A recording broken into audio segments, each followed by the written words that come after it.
Los amigos de Maduro, sin duda, es un tema de conversación, sobre todo por lo incomprensible de algunas actitudes. Luis Ignacio Lula da Silva dando ese espaldarazo inicial a la figura de Maduro, hablando de narrativas, hablando de prejuicios en contra de Venezuela. Esto en la antesala de lo que fue un encuentro de jefes de Estado de América del Sur. Y por supuesto el presidente argentino también encolumnado con la posición de Lula, posición profundamente criticada por organismos de derechos humanos, pero también por otros referentes de izquierda, otros máximos referentes de la izquierda latinoamericana, como el propio Gabriel Boric, el presidente de Chile, que sale a desmarcarse de una manera absolutamente rotunda.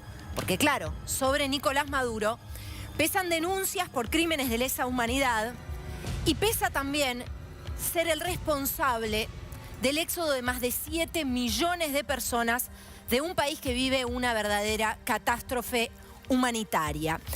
Vamos a la primera imagen. La primera imagen, por demás contundente, tiene que ver con este espaldarazo del que hablábamos al principio. Un Lula que celebra la incorporación de Venezuela, o mejor dicho, del régimen de Nicolás Maduro en representación de Venezuela en los espacios de discusión internacional. Ese abrazo, esa bienvenida en Brasil, ese operativo blanqueo a un Maduro que estuvo en un aislamiento muy profundo, un aislamiento de años, y un Lula que decía, porque recién resumía, pero vale la pena volver a escuchar lo que decía el presidente de Brasil, que Venezuela y que el régimen de Maduro han sido blanco de prejuicios, de construcciones narrativas para aislarlos, y que es ahora tarea de Maduro construir una nueva narrativa. ¿De qué está hablando Lula? Primero escuchémoslo y luego lo analizamos. Eu acho, companheiro Maduro, que é preciso, você sabe a narrativa que se construiu contra a Venezuela, né? Da antidemocracia, do autoritarismo, sabe? Então eu acho que cabe à Venezuela mostrar a sua narrativa para que possa efetivamente fazer pessoas mudar de opinião. Eu vou em lugar que as pessoas nem sabem aonde fica a Venezuela, mas sabem que a Venezuela tem problema da democracia, que o governo não tem das contas. Então é preciso que você construa a sua narrativa, e eu acho que por tudo que nós conversamos, a sua narrativa vai ser infinitamente melhor do que a narrativa que eles têm contado contra você. É efetivamente inexplicável um país ter 900 sanções porque o outro país não gosta dele. É inexplicável. Las sanciones que pesan sobre el régimen de Nicolás Maduro, entre otras cosas, pesan por los crímenes de lesa humanidad, las miles de ejecuciones extrajudiciales, la crisis humanitaria causada por el profundo desfalco que este proyecto político ha llevado adelante. Crímenes de lesa humanidad que se han denunciado en la máxima instancia para denunciar crímenes de lesa humanidad, que es la Corte Penal Internacional, que ha iniciado en algo que es de carácter absolutamente histórico, una investigación formal contra el régimen de Maduro. Quiero decir, una narrativa es algo que puede estar sujeto a una interpretación, y aquí estamos hablando de algo bastante binario. ¿Se es un criminal de lesa humanidad o no se es un represor, un criminal de lesa humanidad?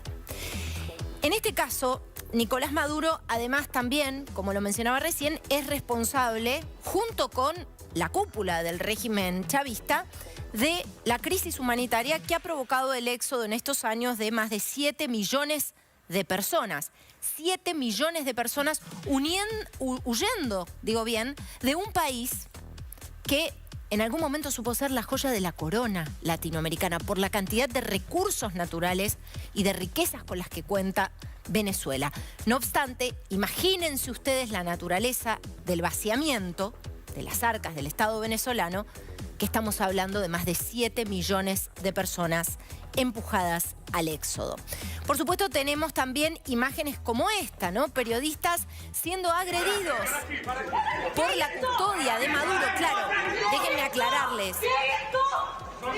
Maduro ya ha perdido la costumbre de lo que es, si es que alguna vez incorporó el hábito de responder alguna pregunta o rendir cuentas por algo, no sabe lo que es el ejercicio en un contexto de libertad del periodismo. Por supuesto, con esto no quiero decir que no haya periodistas en Venezuela, los hay y muy valientes, porque están haciendo periodismo en un contexto que es prácticamente imposible para el ejercicio del periodismo y para la existencia de la prensa libre.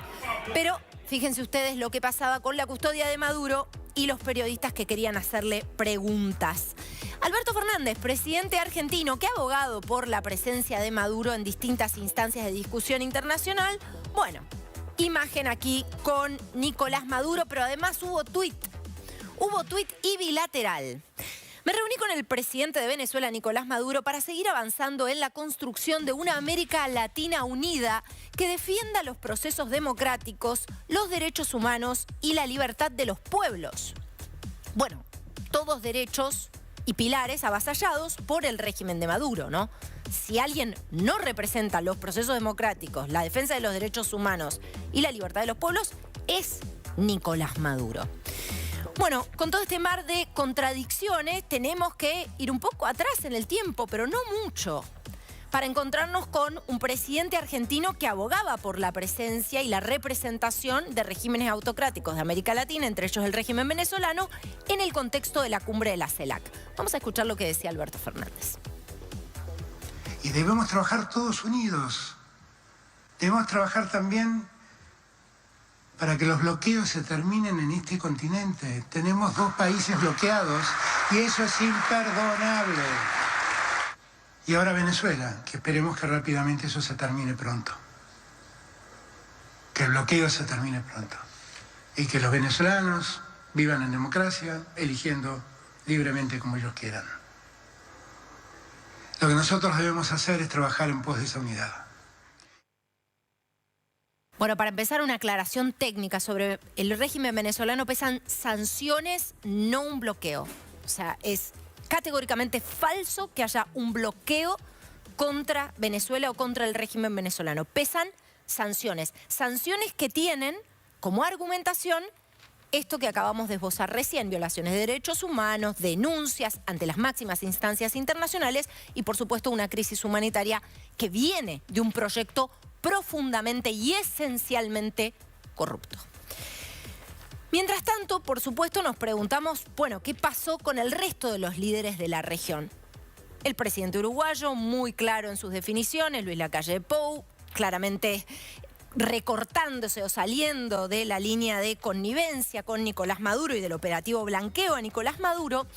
Pero lo que más llamó la atención, o uno de los rasgos salientes, tiene que ver con las declaraciones del presidente chileno Gabriel Boric. Presidente chileno, y además aprovecho para aclarar porque recién estábamos viendo las imágenes, la oposición en Brasil y en el recinto veíamos algunas imágenes de lo que sucedía con un repudio muy, muy profundo por parte de legisladores brasileños a la presencia de Maduro. Pero vuelvo a Boric para decirles que Boric, referente de la izquierda, de un liderazgo joven en Chile, un hombre que tiene entre las filas de la coalición que lo llevó al poder al Partido Comunista, ¿sí? No obstante, se despega de esta línea de solidaridades automáticas para decir sobre la historia de las narrativas que contaba Luis Ignacio Lula da Silva lo siguiente. Y ahí yo manifesté respetuosamente que tenía una discrepancia con lo que señaló el presidente Lula el día de ayer, en el sentido en que la situación de derechos humanos en Venezuela era una construcción narrativa. No es una construcción narrativa, es una realidad, es seria, y he tenido la oportunidad de verla en los ojos y en el dolor de cientos de miles de venezolanos que hoy día están en nuestra patria y que exigen también una posición firme y clara respecto a que los derechos humanos deben ser respetados siempre y en todo lugar, independiente del color político del gobernante de turno. Los derechos humanos deben ser respetados siempre y en cualquier lugar. Les decía que hubo repudios en Brasil, repudios muy resonantes, creo que tenemos la imagen.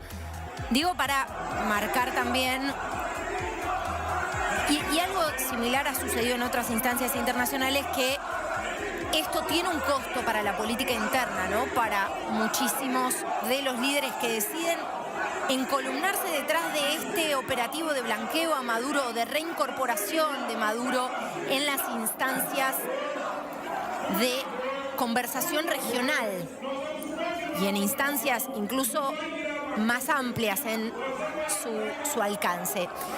Claramente algo está pasando o algo nos estamos perdiendo con respecto a la posición que están tomando estos líderes en relación a Nicolás Maduro.